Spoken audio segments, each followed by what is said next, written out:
Welcome ladies and gentlemen to the video. My name is Jalen from Pop Culture Today, and this is the start of a new weekly series where we are going to recap all of the entertainment news from this past week. Right off the bat, I just want to say happy Batman Day. I've been waiting for this movie for so long. Unfortunately, I haven't seen it yet. However, at the time of this uploading, I will have seen it. I'm seeing it Saturday. Simply because I live out in the middle of nowhere in Oklahoma, so I have to kind of go to the city.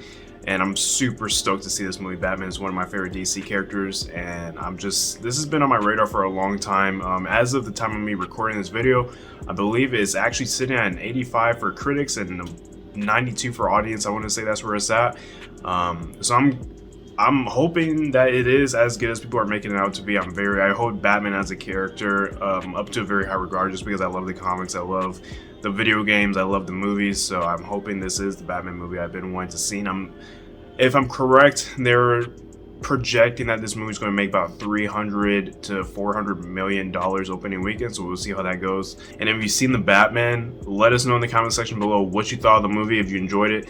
If you didn't like it, please try to keep it somewhat spoiler free, just because it is, release weekend, so let's not go too crazy down there, but let's have a conversation. On the topic of superheroes and the world of superheroes, it has been announced that all the Netflix Marvel shows, that includes Daredevil, Punisher, Defenders, Luke Cage, Jessica Jones, all those shows, which was taken off Netflix on February 28th, are now going to be migrating over to Disney Plus. Now, what does this mean for Disney Plus as a whole? It means quite a bit, considering that these are the R-rated equivalent of TV shows. These TV shows are considered TVMA, which is, if it was a movie, it would be rated R. And up until this point, or should I say March 16th, there hasn't been any rated R content on Disney Plus. So this is pretty huge. What does this mean for the future of the platform? I'm hoping, and I've been saying this ever since this platform launched, I'm hoping that we get to see Logan on the platform, Deadpool, and that's just scratching the surface with superhero stuff. I hope we can see Alien, Predator, stuff that Disney now owns through Fox. I hope we can see some of those movies make it onto the platform as well. But March 16th, expect to see all your favorites from Netflix Marvel make their appearance on Disney Plus.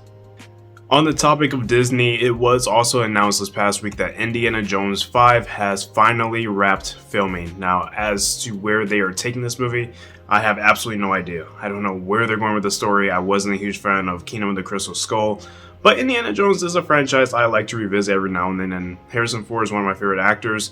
Even though if I think he is a little washed up nowadays, I feel like a lot of the roles he's been in recently haven't really portrayed him as he was, back in the 70s and 80s. I feel like he's just kind of grown tired of all these characters he used to portray, such as Deckard from Blade Runner or Han Solo from Star Wars. And I'm kind of expecting to see the same thing with Indiana Jones in this upcoming movies. I'm hoping he's a little bit more charismatic as he used to be, because Indiana Jones is a fun, charismatic character who you just love to see on screen. So I'm hoping this movie does deliver. I believe Steven Spielberg's right back behind it once again, so this movie is almost destined to be good, if not great, and I'm really excited to see what this movie has in store for us. And on the topic of franchises making a return, it was randomly announced, I had no idea this was even happening, that Beetlejuice 2 is in production, or it will be in production this summer. Brad Pitt is producing it, and Michael Keaton is returning as Beetlejuice, as well as Winona Ryder. She is also returning to the film, and I had no idea this movie was even being made, or for that matter thought of.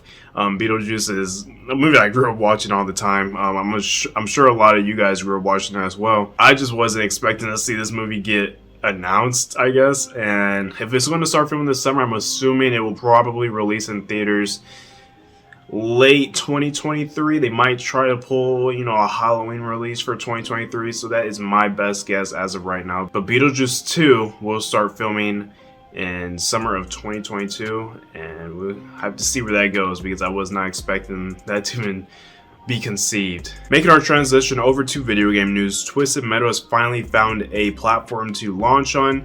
As far as the TV show, which will be 30-minute episodes, Anthony Mackie is starring, and it will be launched on NBC's Peacock, which I consider to be somewhat of a red flag. Granted, they do have that new Bel Air series that I heard is pretty solid, but no one's really going out of their way to get Peacock subscriptions, and I just don't really see the show. Even if it scores really well, I don't see a whole lot of people, going out of their way to subscribe to Peacock to see this show.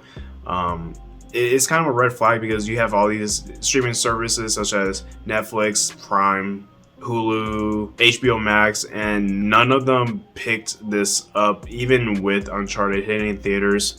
I guess people are still kind of niche on the whole video game adaptation thing, and a lot of studios really don't want to pick this up quite yet, But I'm not saying it's going to be bad. I'm just saying it's kind of a red flag considering Peacock is a much lower tier subscription service compared to the likes of HBO Max, Hulu, stuff like that. But we have to see what happens with Twisted Metal. I want it to be good, but I really don't have a lot of hope that it will be good, unfortunately.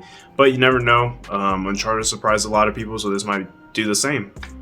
Now, on to some amazing news from Capcom. It was revealed that Resident Evil 2 Remake, Resident Evil 3 Remake, and Resident Evil 7 will all be remastered on PS5 and Xbox Series X and S at no additional cost. If you already own these games, you get the free upgrade. As of right now, there is no release date on these enhanced editions of these games. However, it will be coming later this year. That is confirmed by Capcom.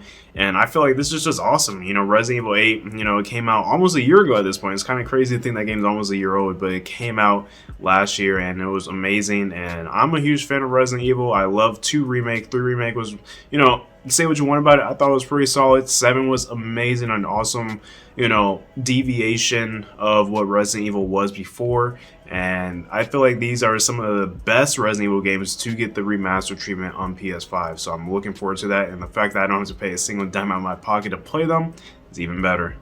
Now, this past week, the rumor mill was also stirring up a whole lot. There was rumors that a new Sly Cooper game, as well as a new Infamous game, is in development at PlayStation Studios. Now, I have a few things to say about this.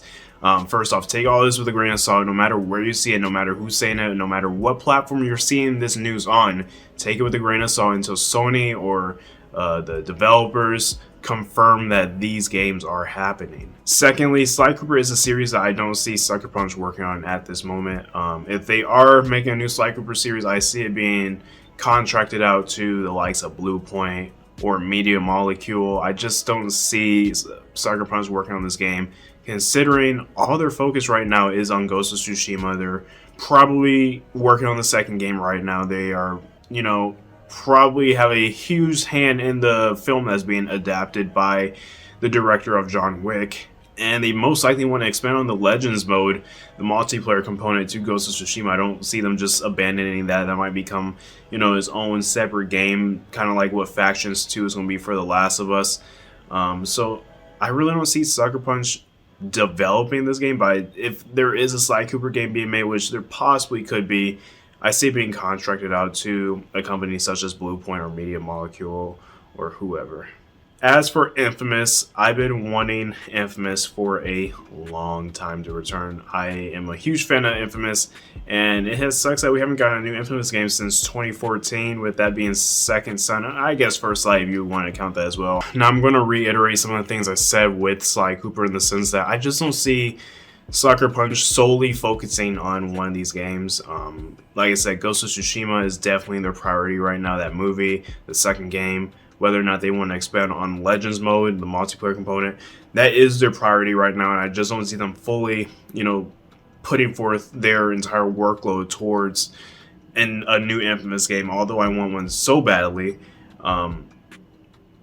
If we do get a new Infamous game this year and Sucker Punch is behind it, I see it being a remaster, maybe a collection of the first 3 games with their respective DLCs, or I see it once again being contracted out to another studio. I do not see Sucker Punch working on these games. However, that is just my take on all of this, and that is what I think is happening regarding those games. So once again, take all that with a grain of salt. A lot of the rumors were spinning this week for whatever reason, but take it all with a grain of salt. Nothing's confirmed, and don't believe anything until you see Sony or Sucker Punch tweet it out.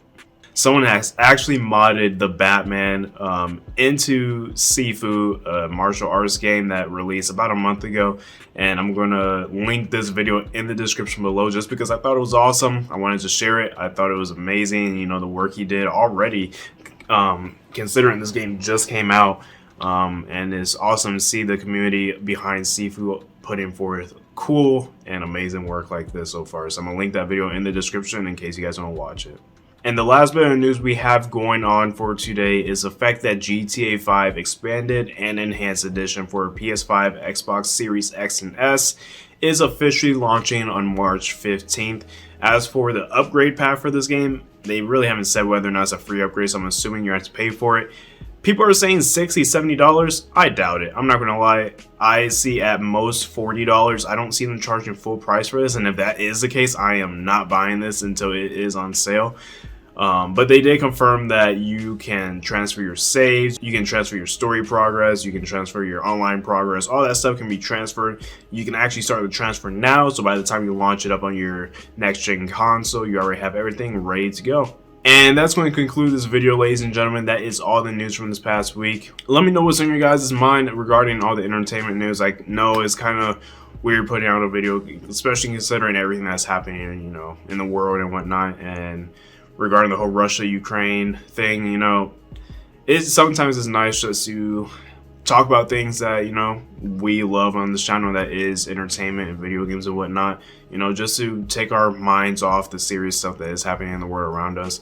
But that doesn't negate the fact that we need to be informed, we need to know what's happening, and we need to, you know, stand up for what's right. With that being said, that's going to conclude this video.